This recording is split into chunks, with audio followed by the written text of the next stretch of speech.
আপনাকে দেখা গেল যে শ্রীরামপুর জেলে আপনি গেলেন এবং একজন আসামির সঙ্গে দেখা করতে গেলেন, কি বলবেন? অ্যাকচুয়ালি ও আমার ছোটবেলার বন্ধু, দীপশিখা সেন আমার ছোটবেলার বন্ধু, মানে একেবারেই ছোট থেকে আমরা বহু বছর একসাথে স্কুলে পড়াশোনা করেছি। সেক্ষেত্রে হঠাৎ আমি যখন একটি সোশ্যাল মিডিয়ায় আমি এই ঘটনাটি দেখলাম, একটি ভিডিও, আমি ভীষণভাবে অবাক হলাম আর মর্মাহত হলাম যে কি করে হয় এটা, কিভাবে করতে পারলো বা করলো। আমি সেই কারণে একেবারে মানবিক দিক থেকে ওর সঙ্গে দেখা করতে গেছিলাম, নিজেকে আটকাতে পারিনি, সেভাবেই ভেবেই একটা দেখা করতে গেছিলাম। কি বললেন দেখা করে? দেখা করে খুব বেশি কথা বলতে পারিনি, কারণ আমার খুব বেশি কথা বলার কিছু নেই, যেহেতু বিষয়টি একেবারে আইনের মধ্যে আছে, বিচারের মধ্যে আছে, বিচার ব্যবস্থার মধ্যে আছে, আমার তো খুব বেশি কিছু বলার নেই। তবে ও ওই জায়গাটায় আছে, আমি ওর সাথে অন্তত বন্ধু হিসাবে মানবিকতার দিক থেকে আমি ওর সাথে আছি, এইটুকুই বলতে গেছিলাম, এইটুকুই আশ্বাস দিতে গেছিলাম। আপনার কি মনে হয় এই যে ঘটনাটা, এই ঘটনার সঙ্গে এই মেয়েটা কি সরাসরি জড়িত থাকতে পারে?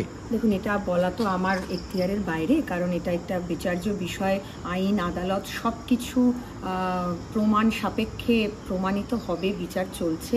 আমি সম্পূর্ণ আস্থা রাখি বিচার ব্যবস্থার ওপর, যা ঘটেছে যা ঘটবে সবটুকুই একেবারে সঠিক হবে। পরিবারের প্রতি আমার সম্পূর্ণ সমবেদনা আছে। দীপশিখার মেয়ে, দীপশিখার স্বামীর সঙ্গে আমার যথেষ্ট ভালো সম্পর্ক, তাদেরকে আমি যথেষ্ট সমবেদনা জানিয়েছি, তাদেরকে আমি বলেছি কখনো যদি কোনো সময় আমাকে কোনোভাবে মানে কোনো সাহায্য আমার দরকার হয়, আমি অবশ্যই তাদের সাহায্য করব।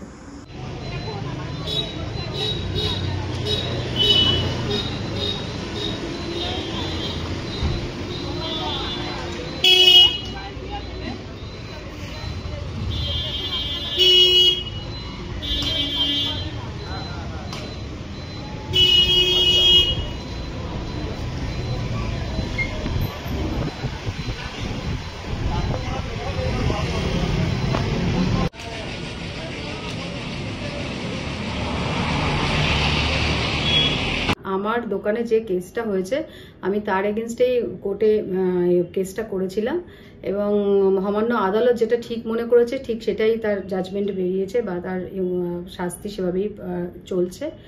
আর আরেকটা কথা আমি বলতে চাই যে ব্যক্তিগতভাবে কেউ যদি কারোর সাথে দেখা করতে চায় সেখানে আমার কোনো মত নেই, কিছু আমি বলতেও চাই না সেখানে।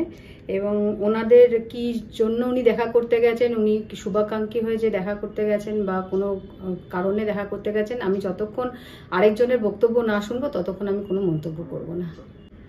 মন্ত্রীর স্ত্রী যাচ্ছেন কেন আমি সেটা জানি না, ওনার ব্যক্তিগত কোনো কারণ থাকতে পারে বা উনি ব্যক্তিগতভাবে কোনো কারণ ভেবেছেন, উনি মানসিকভাবে সংবেদনশীল হয়ে হয়তো গেছেন, আমি এই বিষয়ে তো জানি না। সুতরাং যদি না জানি আমি সে বিষয়ে কি করে মন্তব্য করব। জেলে গিয়ে দেখা করেছেন, ওনার ওখানে কি সম্পর্ক আছে আমি জানি না। ওনার যদি কারোর সাথে কোনো সম্পর্ক থাকে সেই সম্পর্কটা মনে হয় সম্পর্কের ব্যক্তিগত জায়গায় থাকা ভালো।